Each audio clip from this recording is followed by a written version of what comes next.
আলহামদুলিল্লাহি ওয়াহদা ওয়াসসালাতু ওয়াসসালামু আলা নাবিয়্যা বা'দা আম্মা বা'দ।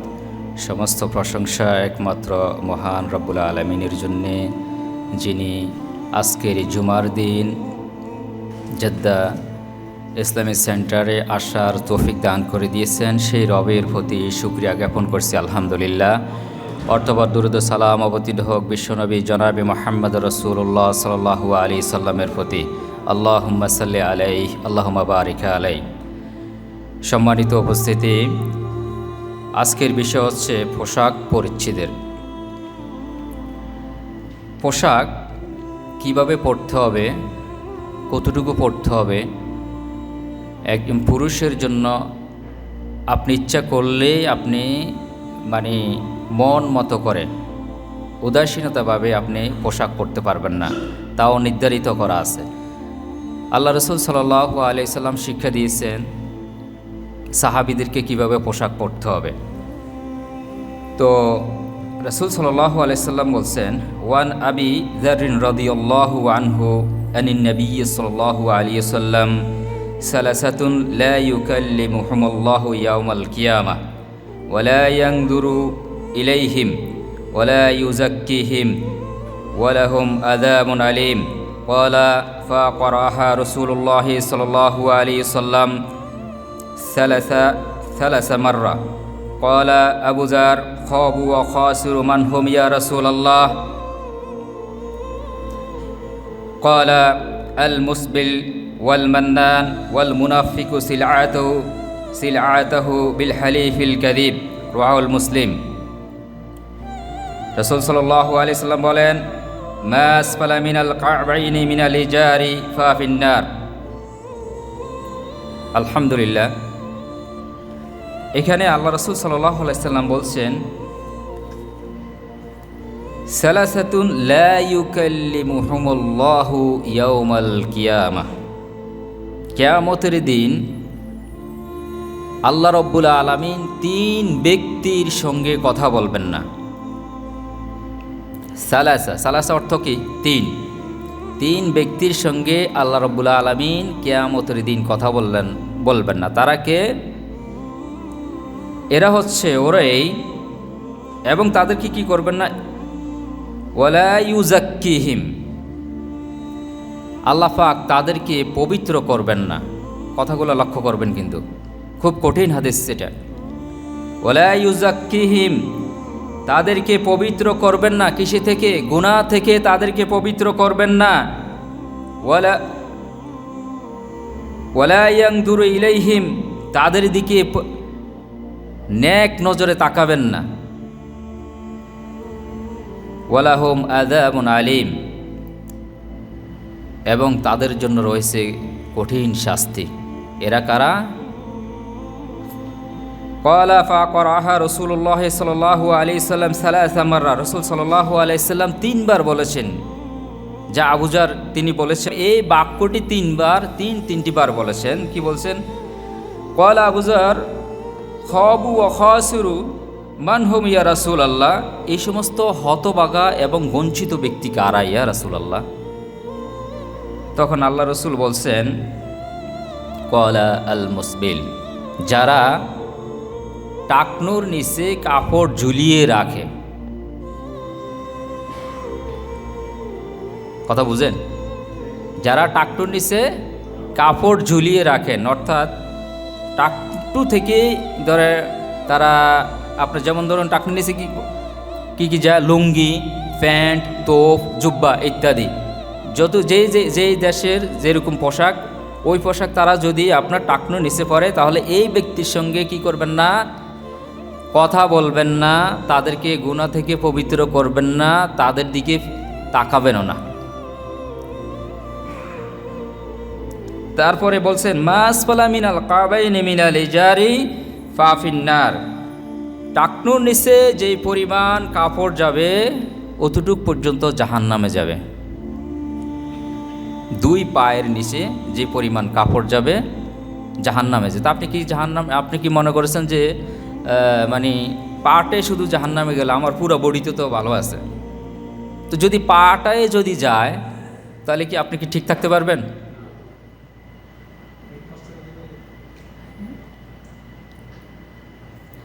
যেমন আবু তালিবের নাম শুনছেন না, রাসূল সাল্লাল্লাহু আলাইহি ওয়াসাল্লাম চাচা, ওনার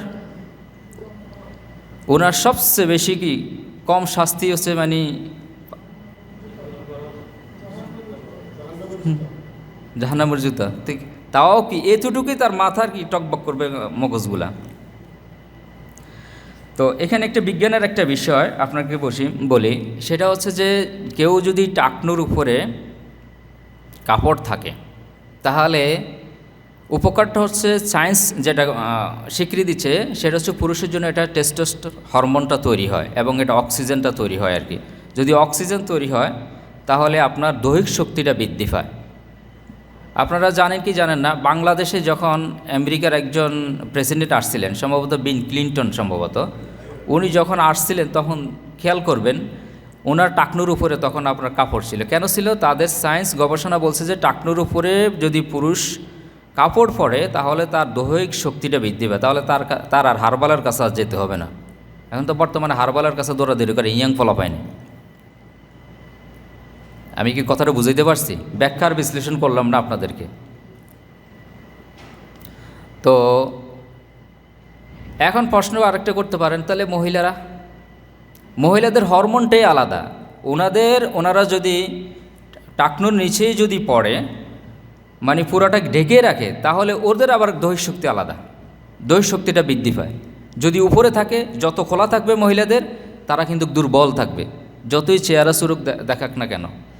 আল্লাহ পাক ওইভাবে সৃষ্টি করেছেন তাদের, কারণ এখানে ব্যাখ্যা হচ্ছে তাদের গায়ের উষ্ণতাটা বেশি। পুরুষের দুইটাই লাগবে, অক্সিজেন এবং আলো। ওই দুইটা যখন আপনার পায়ের নিচে আসে, ওইখানে যখন আসে তখন ওইখান থেকে সে শোষণ করতে থাকে আস্তে আস্তে। যেমন কেউ যদি রাত্রি জাগরণ করে বেশি, যেমন 1টা 2টা 3টা পর্যন্ত, তো এদের কি হবে?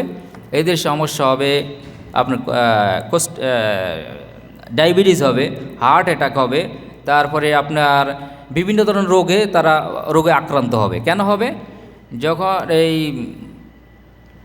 অন্ধকার থেকে তখন একটা হরমোন আসে, এই টোবাবিল নামক একটা হরমোন থাকে, ওই হরমোনটা তখন মানুষের এখানে আসে।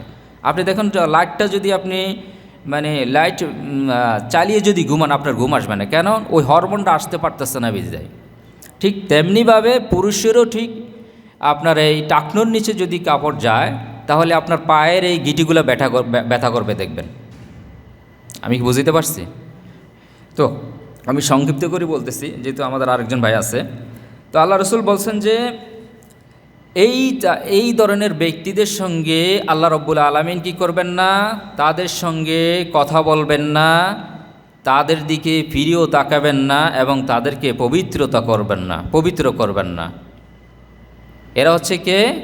যারা নাকি পায়ের নিচে, টাকনুর নিচে কাপড় ঝুলিয়ে পড়ে, তাদের জন্য বলা হয়েছে। সম্মানিত উপস্থিত, তারপরে বলছেন ওয়াল মান্নান, যে উপকার করে খোটা দেয়। আমি তোকে যদি নিয়ে না আসতাম তাহলে তুই আজকের এই পজিশনে আসতে পারতি না, বলে না? এই উপকার করে যে খোটা দেয়, এদের সঙ্গে আল্লাহ রাব্বুল আলামিন কথা বলবেন না, তাদেরকে পবিত্র করবেন না, তাদের সঙ্গে নেক নজরে তাকাবেন না। আপনি যে উপকার করছেন, তো উপকার করার অর্থ হচ্ছে যেন আমি আল্লাহর কাছে কি পাইছ, আল্লাহ যেন আমাকে আজরও দান করে, নাকি সোয়াবটা দান করে। এখন যদি আপনি খোটাটা দিয়ে ফেলেছেন, এই ব্যক্তি এখন আপনার জন্য দোয়াও করবে না। এই ব্যক্তি আরও লজ্জিত হয়েছে কি হয় নাই? যখন মানুষের সামনে আপনি বলছেন, ঘুরি ঘুরি বলেন, কিন্তু যখন আপনি বলেন নাই, অর্থাৎ উপকার করছেন, তখন এই লোকটি, তখন আপনার যে ব্যক্তির আপনি উপকার করেছেন সেই লোকটি মানুষের কাছে আবার বলতো, এই ভাই আমার এটা উপকার করছে, আমি তার জন্য সবসময় আমি দোয়া করি। তাহলে আপনি দোয়া থেকে বঞ্চিত হলেন, আল্লাহর কাছ থেকেও আপনি বঞ্চিত হলেন। কয়টা হারালেন? দুনিয়াও হারালেন, আখিরাতও হারালেন। তাহলে আমরা কি কাউকে উপকার করে খোটা দেব? তাহলে আল্লাহ কি আমাদের সঙ্গে কথা বলতে চান কি চান না? কে আমাদের মাঠে আল্লাহ আমাদেরকে পবিত্র করতে কি চান কি চান না? তাহলে চাইলে আমরা কি এই ধরনের এগুলো কি এটি চলবে কি চলবে না? তারপর হচ্ছে আল্লাহ রসুল সাল্লাল্লাহু আলাইহি সাল্লাম বলেছেন, ওয়াল মুনাফিকু সিলআতাহু বিল হালিফিল কাযিব, যে ব্যক্তি আল্লাহর কসম খেয়ে তা বিক্রি করার উদ্দেশ্যে আল্লাহর কসম খেয়ে বিক্রি করে, অর্থাৎ মানে আমি এই জিনিসটা কিনেছি ধরেন 10 রিয়াল দিয়ে, 2 রিয়াল দিয়ে কিনেছি আমি, তা আমি বললাম আল্লাহি আল্লাহর কসম রব্বুল কাবা, কাবার রবের কসম করে বলছি যে আমি এটা 10 রিয়াল দিয়ে কিনেছি, অথচ কিন্তু আপনি কিনেছেন কত? 1 রিয়াল দিয়ে। এক্সাম্পল উদাহরণ দিয়ে বলতেছি আর কি। জামা কাপড় বিক্রি যখন আপনি কিনতে যাবেন তখন কিন্তু তারা ঠিক এই সেম কাহিনী করে, জামাটা সে কিনছে অথবা 200 টাকা দিয়ে 300 টাকা দিয়ে, সে কিন্তু আপনার কসম খেয়ে তারপরে বিক্রি করে, কারণ আপনি বিশ্বাস করবেন যে না অবশ্যই এই লোকটি তো অবশ্যই আপনার নিচ্ছে 500 টাকা দিয়ে কিনেছে, সে বলছে 500 রিয়াল দিয়ে কিনেছে, আমি 500 রিয়াল দিয়ে কিনেছি, এখন আপনি কি তাকে 500 রিয়াল দিবেন? বেশি দিতে হবে না? হ্যাঁ 600 দিবেন, না হয় 700 দিবেন, যে না এটা তো দেওয়া যাবে না।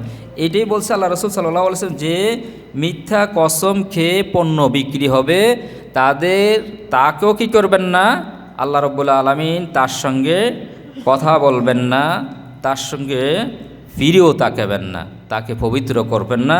কি বলছেন? ওয়ালা ইয়ানদুরু ইলাইহিম, মানে তাদের দিকে তাকাবেন না।